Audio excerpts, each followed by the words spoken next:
Check this out, a Chinese Tesla Model Y launch series in Silicon Valley, California. This is their concept supercar, the Formula X. 80% of it is production ready. Active aero, carbon body, full-on supercar. If Americans made these cars, they'd be trying to charge $250,000. China make them, $30,000. Ooh. The Wall Street Journal is reporting that the US ban on Chinese EVs may finally end after Americans started getting them through this bizarre method. Police! Help! You remember a few months back when I was talking about this Chinese SUV, Jetour T2, pushing around 250 horsepower from a 2-liter motor, but it has an EV side, so it's running around combined about 604 horsepower, something like that. Beautiful interior, as you can see. Nice. You remember when I told you about this? Guess what popped up in Nevada? It was spotted by Bobby Khan, who's running for Congress in the state of Nevada. He's trying to save Vegas, but bro. Look at that. That looks like a baby Land Rover right there. And these cars are going to start hitting our shores, and these American car manufacturers are fucked. There it goes. Yeah. That's called a J-Tour. Someone's like, why is no one talking about durability? And then someone below him said, ask Ford owner. What car brand breaks down the most? I definitely got to say Ford. I mean, Ford stands for Found on Road, Fix or Repair Daily. What car brand breaks down the most? It's gotta be a Ford. It's gotta be a Ford. Anything American, Ford or Chevy, is gonna fall apart. My only gripe about this is that if these companies are not gonna be situated in America, and you happen to buy one of these cars and it happens to get damaged, trying to fix that is gonna be a problem. For now, you might buy it and then you'll have to cross the border to either Mexico or Canada to get it fixed, because that's where they're probably gonna be at. But if you're in America, you just really have to be careful with these. American company only focused on making money, no innovation. Same BS every day for a different price. He ain't lying. Amazing car for the price, good comfort, many useful options and features, reliability wise, so far so good. I've been in the J-Tour before, and their first models of J-Tour weren't the most reliable. It looked really good, but the engine wasn't the most reliable one. Then they had a revamped one, and then everything after that has actually been pretty good. No complaints, but that's just from my experience. The Wall Street Journal is reporting that the US ban on Chinese EVs may finally end after Americans started getting them through this bizarre method. The United States auto industry has spent tens of millions of dollars lobbying Congress against allowing American citizens to buy Chinese-made electric vehicles because they claim that opening the market to China would essentially destroy domestic automakers due to the fact that Chinese models are significantly more affordable than American ones. This has resulted in the US under the Biden administration imposing an 100% tariff on all Chinese-made EVs, with lawmakers in Congress now also considering a total ban on any car or technology made in China to be sold in the US at all. However, the American people's interest in Chinese EVs have skyrocketed in recent years after Chinese automakers began selling them in Canada and Mexico, all the while domestic brands have only raised their prices. This has caused some citizens to get creative, with people flying out to our southern and northern neighbors, buying the car there, and then driving it back into the US, causing some lawmakers to admit that our current bans are unsustainable and might actually be hurting American consumers. When I did a reaction to this in the beginning, I did mention that it might be difficult, but I guess some people went ahead and just did it. Why would I buy a car for $50,000 when I can buy one for $10,000? Make that make sense, because the American government is thinking that you'll choose the American car over the EV because you're doing it for America. Yet your pockets are hurting the whole time. The funny part is 100% tariff will still probably be cheaper than American. This is why BYDs are not allowed in America, because if they were, it would destroy their car market. And this is why. BYD did something completely different. They didn't just build one new car. They created an entire new lineup called Formula. One platform, a smaller sedan, a full-size luxury sedan, a shooting brake that is about to meet us, and a concept supercar. You can say they're all the same car, but with different identities. Name me one brand that is other than Chinese who does this. Low, wide, aggressive. This one doesn't look like a typical BYD, because it's not. And they take it further. This is their concept supercar, the Formula X. 80% of it is production ready. Active aero, carbon body, full-on supercar. Look at that long nose, the long L113, which is from the center of the wheel to the pedal. That's super long and super gorgeous. Then we come back to the sedan. You can see It's the same design language, same DNA. That's why they call it formula. It is not one car, but a system. And what tech it's got? Fully electric, next-gen blade battery, super fast charging, and advanced driver assist. And Formula is not even their only lineup.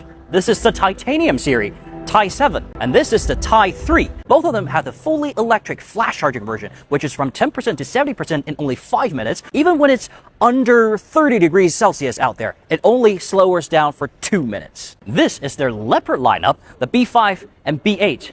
All serious off-roaders with a LiDAR on the top, which means it's also very high-tech, very autonomous driving. Let me tell you a little secret. The next generation of the B5 and B8 is going to equip with a suspension that is so awesome that even allows them to run on only 3 wheels. This is why BYD is scary for others, because they're not following the industry anymore.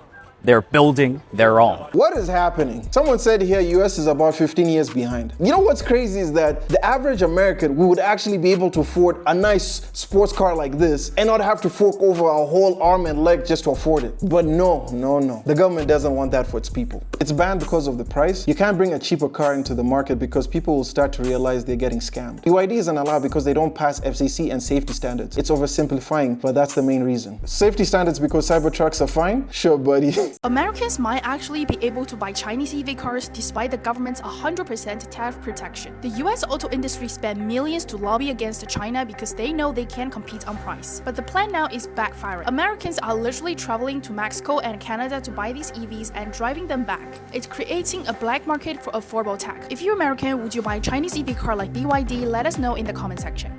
What if an American wants to cross the border to Mexico and buy a brand new BYD? Do they have to pay any specific tariffs to bring that vehicle or register it into the U.S.? You want to buy, you want to lease, walk across the border here, less than a mile away, you'll find a BYD dealership. You can get a brand new BYD Shark pickup truck. That's a PHEV. The Shark looks a lot like a Ranger or a Tacoma, not by accident. Very high quality vehicle. Its price point is around $45,000. You can buy it there, bring it back across the border. No one's going to mess with you. You're going to start seeing a lot more of that, aren't you? I mean, like I say, you don't know. At a certain point, you know, where the money is, follow the money. People say, I can get a much more affordable vehicle out of Mexico and bring it across. Why not? Hey, I guess y'all can start shopping now. I would say that Americans' response in general to Chinese cars is, why can't I buy this? Our comment section is full of people saying things like, I can't believe the government won't allow them to sell this car in my country. It's so cheap, it's so high tech, it seems so nice. Wheelsboy co-founder Robertson showed followers around the Beijing auto show. Huge value for money means his audience reacts with both fascination and frustration. The technology, all the electronics, everything is very well engineered. Canada has just released and able to have Chinese cars in, and they're big in Australia, big in New Zealand, so I think it'll only be 3 or 4 years before the Americans get it too, I suppose. With social media allowing them to follow the industry closely, Robertson says it won't be long before Americans put pedal to Chinese metal.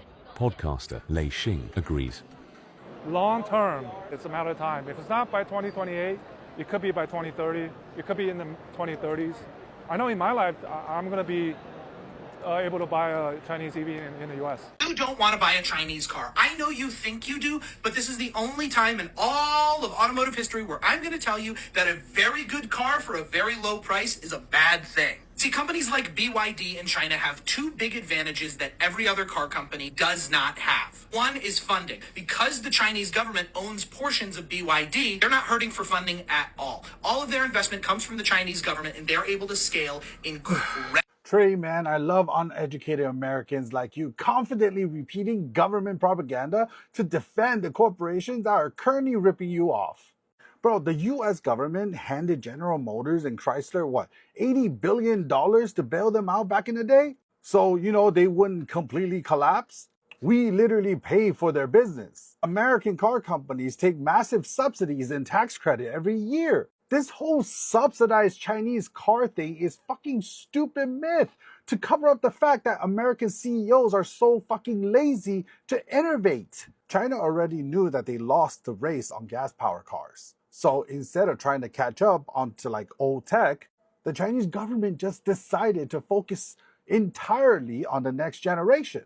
They went all in on green energy and batteries, while American car companies like Ford and all those fucking GM cars are still stuck on making trucks. So now China is dominating the freaking electric car market, and instead of innovating, American companies are crying to the fucking government to ban the competition.